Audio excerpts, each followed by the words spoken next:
Gaariin namni hojjetu Yesuus Kiristoosiin alatti taanaan Waaqayyo biratti hamaan. Inni waa'ee abbaan ilma isaa tokkicha cubbuu namootaatiif aarsaa godhuu dhugaa ba'a jechuudha jireenya isaati. Hojiin nama tokko iyyuu ittiin dabalamin fayyina jechuun amantii qofa irratti isa hundaa'e amantii qofaan isa xumuramu jechuudha.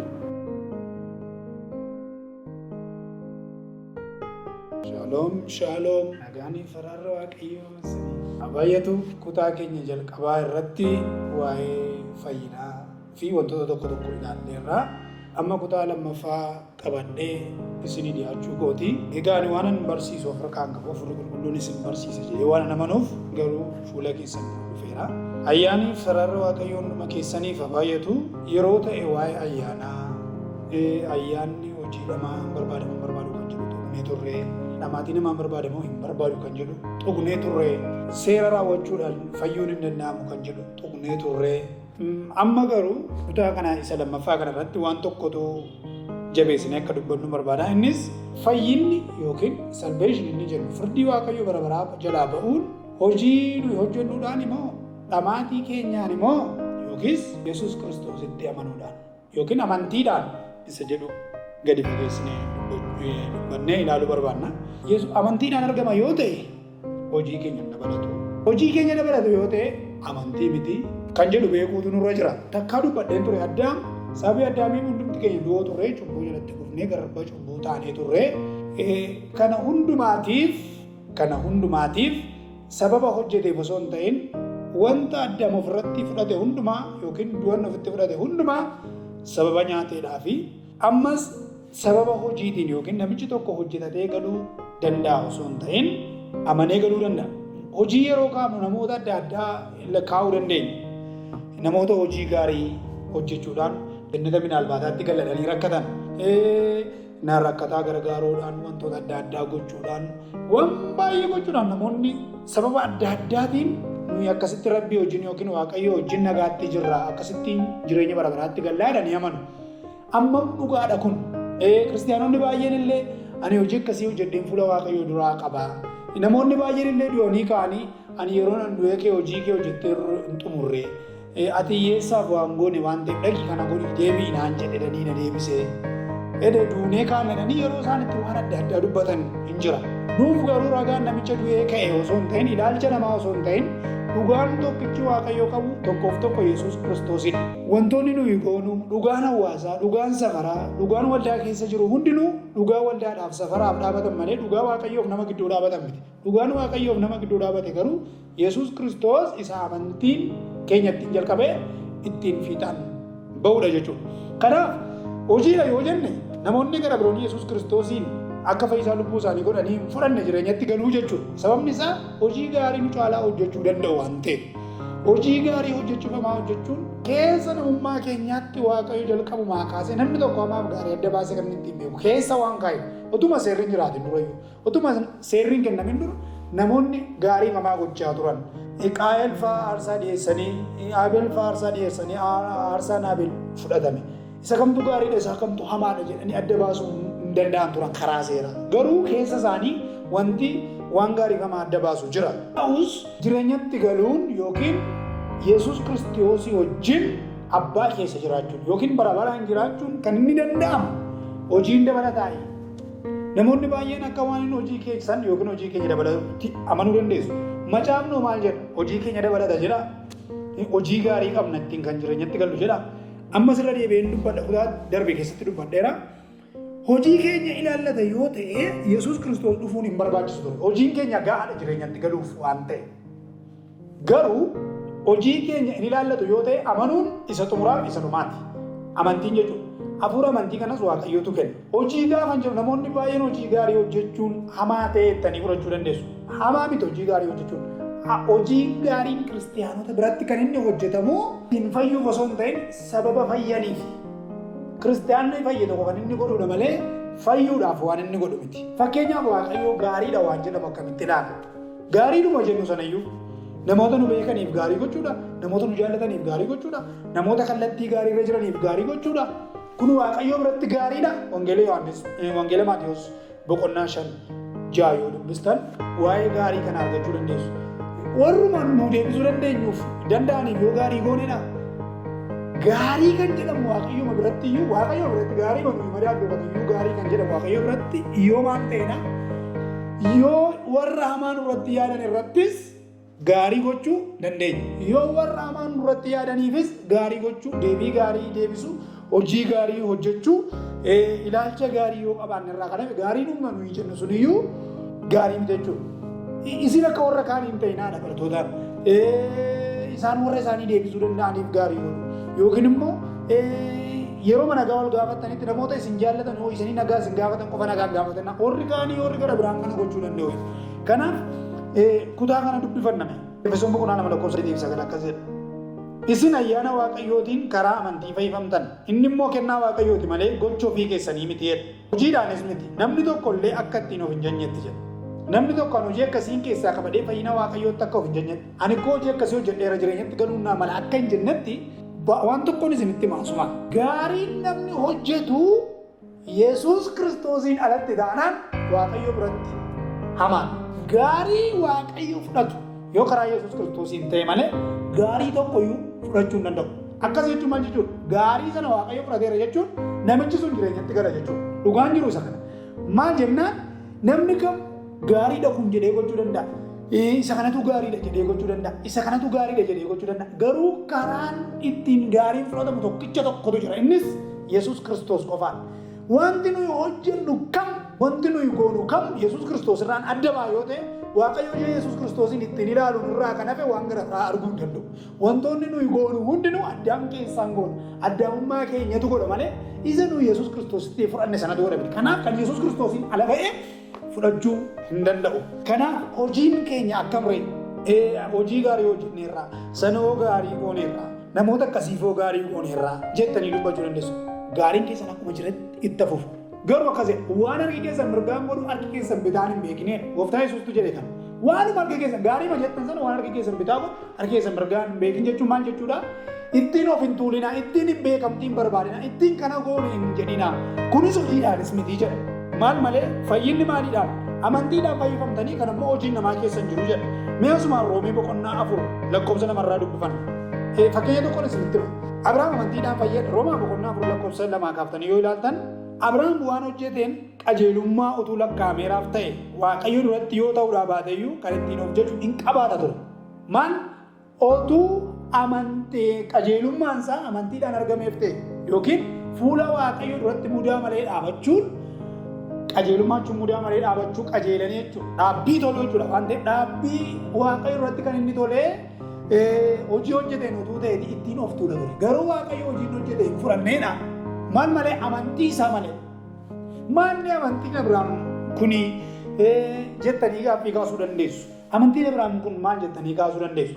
Waaqayyo Abrahaamiin gaafa ilma kee aarsaa naa godhi jedhee Abrahaam aarsaa gochuudhaaf ilma isaa qusachuu hin dandeenye. Ilma tokkittii qaba.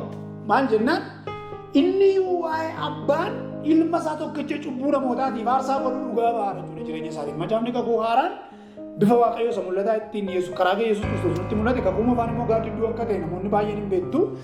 Kun bifa gaaddidduu ittiin Abrahaam waaqayyoon amanachaa ati koota jalqaba kakuu baay'eedhaan alaatte jedhee deebiin laala. Waan tokko tun dubbatin isa waaqayyo abbaan ilma isaa kennu amanachaa gaafa inni dhaqee aarsaa gochuudhaaf ka'u oolaan arangamaa keessatti qoraattii keessatti yookiin immoo abaarsa sababii addaamiin dhufe sana keessatti oolaan mudaa hin qabne utuu dhaabatu argina.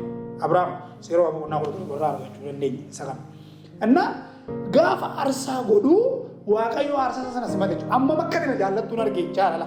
Amma hojii gaarii keenya jedhe. Amma sana hin jedhe. Amma waaqayyoon hin jaallanna jechuun maalidha? Yesuus Kiristoositti amanuu qofa. Namni Yesuus Kiristoositti hin amanne waaqayyoon hin jaalladhu inni sobaan dhugaan isa keessa jiru raawwatee jedha. Raawwatee jedha Abbaan Ergaa Yohaannis. Raawwatee dhugaan isa keessa jiru. Namni kam namni Yesuus Kiristoositti hin amanne. So Yesuus Kiristoositti amanuun maali? Dhiifama cubbuu argachuudha. Waaqayyo qajeelaadha.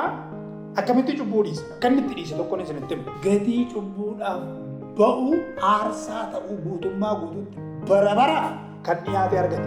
Foolii sanarra darbee foolii gara biraa fudhachuu hin dandeenye. Durumaa kaasee bara kakuu kaasee aarsaan dhiyaachaa ture waaqayyoodhaaf. Sababa cubbuutiif oolaan mudaa hin qabne dhiyaachaa turan. Ibroota irratti akka dubbatutti aarsaan cubbuudhaaf dhiyaatu sun cubbuu namoota hin haguuga malee hin balleessu jedha. Hin haguuga malee machumaa jiru.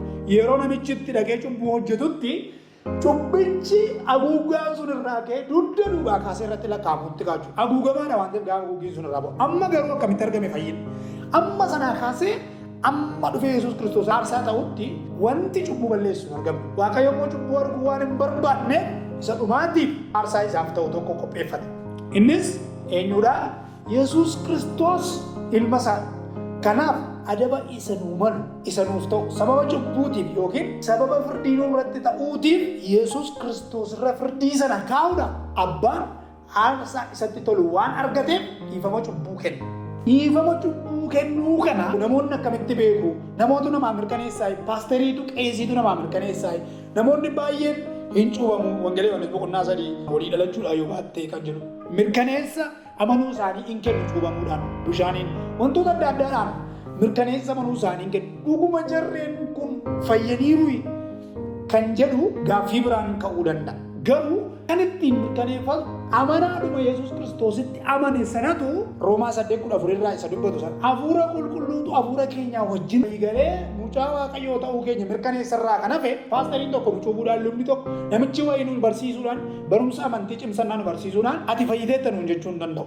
Fayyuu keenya kan beeku nuyi jechuudha. Kunis akkamitti hafuura qulqulluu wajjin hafuurri keenya walii galee ilmaan Waaqayyoo ta'uu keenya mirkaneessa. Erga inni mirkaneessee booda namni mucaa Waaqayyoo miti ati nuun jedhee mucaa Waaqayyoo ta'uu keenya haquuf balleessuu hin danda'u. Kanaaf namoota kanaaf baay'een isaanii amananiiru, baay'een isaanii akkas jechuu dandeessu. Sana hundumaatiif deebiin hin jiru. Ilmaan Waaqayyoo warra ta'aniif warra hin taaneef jechuudha.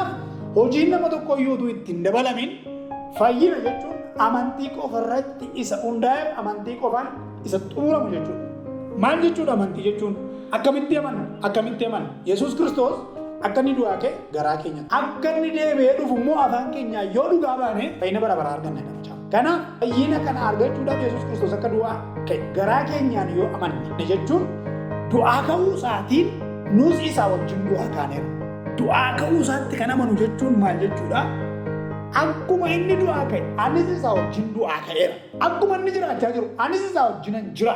Yeroo deebi'ee dhufutti immoo qulqulloota isaa wajjin yeroo inni deebi'ee dhufutti anis nan fudhatama jedhanii amanuu fi hafuurri Waaqayyoo isa kana mirkaneessee onnee keenya yoo jabeesse malee namni gara biraan kan nu mirkaneessuu hin dandeenye jechuudha. Amantii jechuun isa kana. Garuu kiristiyaanni tokko jireenya bara baraatti shakkii qaba jechuun Waaqayyootti hin amanne jechuudha. Namichi sun amanaa miti jechuudha walumaa gala. Sababni isaa dubbadheen ture kutaa darbe keessatti. Hafuura amantii Waaqayyoo biraa waan fudhanneef hafuurri amantii nuyi fudhanne sun Waaqayyoon hin shakku yookiin Waaqayyoon dugda duuba deebi'ee irraa galagaluu hin danda'u. Hafuurri irraa galagala yoo ta'e namichi sun hafuura amantii hin fudhanne jechuudha. Kanaaf jireenya bara baraatti galuusaa yookiin jireenya bara baraa qabaachuusaa kiristaanii tokko shakkii qaba yoo ta'e takkaadhuma kiristaana hin taane jechuudha. Kiristaana jechuun maal jechuudha? Wangeelii Yohaannis boqonnaa 1 irratti lakkoofsa 11 yoo itti humnee dubbifne amma simataniif ijoollee Waaqayyoo akka ta'aniif aboo kenneef jedhee isaan kun fedha dhiiraatti dhiigaatti hin dhalannee hafuura qulqulluutti Waaqayyootti dhalatan jedha. Kiristiyaanummaa jechuun yookiin fayyina jechuun maal jechuudha ree? Waaqayyootti Kiristoositti amanuun dhalachuu jechuudha. Sanyii Waaqayyoo kan ta'e yookiin sanyii jiraataa kan ta'e Waaqayyootti kan amane tokko deebi'ee amanuurraa garagaluu yookiin Waaqayyoorraa shakkii qabaachuu hin danda'u. Namoonni baay'een waldaa kiristaanaa keessatti dhugaa barsiisuurra yaada mataa isaanii keessa guute waan isaan barsiisaniif kun isa Waaqayyo barbaadu miti. Ammas waan tokko beekuutu nurra jira. Yeroo inni dhumaan kun yeroo itti Waaqayyo ofiisaa mul'isuudhaaf ka'e Faarsaa 68 irratti akkas jedha. Bara dhumaatti Itoophiyaan harka ishee gara Waaqayyootti ol hin kaaste. Harka ishee gara Waaqayyootti ol hin kaaste jechuun amantaa burjaajaa ta'eedhaan yookiin Waaqayyo isa birrii kennu Yesuus Kiristoos nu sooromsa jedhanii isa deeman osoo hin ta'in Yesuus Kiristoos isa jireenya bara baraa kennu ta'uusaa akka amananiif Waaqayyo ayyaana dhangalaasa jechuudha. Yoel boqonnaa 2 irra isa jiru jechuudha. Hafuura kun dhangalaasaa xiqqaadhaaf guddaan raajiin dubbatu dargaggoonni raajiin dubbatu jaarsoliin maanguddoonni immoo abjuu arguu jedha. Kanaaf yeroo isa dhumaa kanatti mul'anni keenya inni dhumaa Yesuus Kiristoosidha. Bara isa dhumaatti maaltu ta'a yoo hafuurri qulqulluun hin dhangalaa sammuun namootaan banamaa iji namootaan banamaa yeroo hundumaa maal argu Yesuus Kiristoosiin argu. Maal jennaan mul'ata guddaa Waaqayyo abbaan biyya lafaatti argisiisa jechuudha. Kanaaf Waaqayyo sammuu keenya ija keenya nuu banana namana. Kanaaf waan nuyi gochuu qabnu inni keessaa inni guddaan hojii keenyaa wajjin wanti wal qabatu jiru. Hojii keenyaa wajjin wal qabata yoo ta'e hojiin waaqayyoo yookiin dadhabbiin karaa Yesuus Kiristoos fide hundinuu akkasumaan Abrahaam warraan kaa'amee fakkeenyaaf Abrahaam amantiidhaan fayyee macaafata akkasii Abrahaam amantiidhaan fayyee jedha amantii isaa qajeelummaatti isaa lakkaa'amee jedha Abrahaam nama akkamii ture nama hojii gaarii qabuudha nama yaada qajeelaa qabuudha nama sobaan turre nama ejjaan turre nama wantoota adda addaa gochaan turre lakki sababa cubbuudhaaf yoo ta'e fuula waaqayyootti dhiyaachuu miti fuullee isaa nama dhaabachuu hin dandeenye yookiin waaqayyoo wajjin wal arguu nama hin dandeenye. Amantii isaa keessatti garuu waaqayyoo gaafa biyyaa ba'i jedhee isa eebbiseetii jalqabee Abrahaam maal godhaa waaqayyootti amanata jechuudha. Waan isin dhibu eebbi Abrahaam eebbifame sun dhuguma eebba ittiin biyya lafa irratti duroomanidha. Waaqayyo dhuguma Abrahaamiin qabeenyaan sii kenna jedhee dureessan si godha jedhee eebbise. Abrahaam nama loltoota 300 fi dargaggoota 300 wayii ergachaa ture.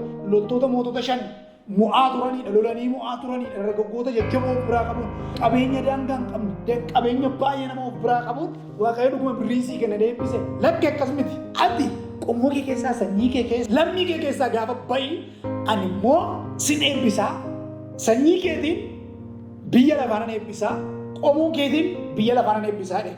Amma dhuguma maqaa Abrahaamiitiin mootummaan biyya lafaa eebbifamaa jira. Dhuguma Abrahaamiin eebba jala galtee jirti addunyaan. Addunyaan lakkoofsi ishee yeroo Abrahaamii kaaftee lakkaa'amaa jirti. Dhuguma maqaa Abrahaamiin eebbifamaa jirti. Noo isa kana miti. Dhugaan jiru eenyudha? Maqaa waaqayyootiin nama eebbise tokko jira. Inni eenyudha? Yesuus Kiristoos. Waa'ee Yesuus Kiristoosiin dubbachaa jira jechuudha. Yesuus Kiristoosiin sanyii jiraataa waaqarraati. Waaqayyo abbaa dhiisee akkan biyya lafaa dhufee ilmaan namootaatiin eebbatamu. Maatewos 25 irra isa jiru sana jechuudha. Maal jedha Maatewos 25 irratti? Warri uumamuu lafaati, warri eebbifamtan kottaa mootummaa waaqayyoo isa uumamuu lafaatiin ka'ee isinii qophaa'etti kottaa galaa jedha. Edeema isaan waama. Warri eebbifamtan uumamuu lafaatii kaastanii warri eebbifamu malaalchi keessa jiraachuu waan hin dandeenye Abrahaamii sanyiin isaa hin eebbifamu. Qomoon gara duraan hin eebbifamu. Guutummaa lafaatii erga ittiin eebbifama ta'e Abrahaam iyyuu wanta banuun isa barbaachisa. Maqaan isaa iyyuu maqaa amantiidha. Maqaan isaa iyyuu maqaa eebbaa ta'e jedhama. So Abrahaam waan waaqayyo ittiin eebbise sana akka gaaddidduu ta'e bare waan ittiin dubbachaa jiru waaqayyo waan ittiin dubbachaa jiru akka qabu bare ija isaa Kiristoos irra kaa'atee amantii isaa itti fufe. Kanaaf hojii Abrahaam irratti wanti hundaa'e tokko iyyuu jiru. Maal malee amantii Abrahaam irratti hundaa'e garuu Abrahaamiif fayyinni kenname jechuudha. Macaafni qulqulluun akkas jedha. Museen humni seericha kennayyuu seericharra ija isaa hin kaanne jedhaan. Seericharra ija isaa hin kaanne maal jennaan seerri nama fayyisuu waan hin dandeenye. Seerri fayyisuu hin danda'a. Qajeela nama gochuu hin danda'a kan jedhu. Seerri dhugumaan nama qajeela gochuu hin danda'a moo fayyisuu danda'a. Maaf immoo Kiristoos irratti dhufe fayyisuu danda'a ta'e qajeela nama gochuu hin danda'a ta'e. Amma tokkoof tokko wanti nuyi irratti hundoofne yookiin nu keessa jiraatu inni nuyi irratti hundoofne Kiristoos amantii ga'e. Ibroota kana akkas jedha. Namni amantiidhaan malee waaqayyoon gammachiisuu hin danda'u. Seera raawwachuudhaan hin jedhu, hojii gaarii hojjechuudhaan hin jedhu, kana gochuudhaan hin jedhu. Kana godhi hojii gaarii hojjedhuuti nama gammachiisi yoo jedhama ta'e barsiisii sun barsiisa waaqayyoo biraa madde miti. Barsiisii waaqayyoo biraa madde maali dha? Waaqayyootti amanuu yookiin amantii guutuu waaqayyootti qabaachuu yookiin karaa Kiristoos Yesuus firdii bara baraa jalaa ani ba'eera yookiin ani du'a bara baraa jalaa ba'eera jedhanii amanuu qofatu jireenya bara baraati. Kunis amantii keenya isa Kiristoos irratti hundaa'e. Isa Kiristoos jalqabee isa Kiristoos fiixaan baase jechuudha. Kanaaf ayyaanni waaqayyoo hunduma keessaniif abaayyatu. Hojii keenyaaf amantii wal bira qabna yoo ta'e fayyina dhabuu keenya. Hojii waaqayyoo hojii keenya wal bira qabna yoo ta'e fayyina dhabuu keenya. Fayyinni keenya kan inni guutuu ta'uu danda'u maal irratti? Tokkoof tokko amantii irratti. Hojiin keenya immoo yoo maal ta'e gaarii ta'e waaqayyoo duratti fudhatama yoo inni amantii wajjin yookiin Kiristoositti amanuudhaan fayyuu keenya irraa kan hafe hojiin qofaasaa waan tokko gochuu hin danda'u hojiin fayyinaa wajjin waan tokko gochuu hin danda'u garuu amantiin qofaasaa fayyina bara baraa kennuu danda'a.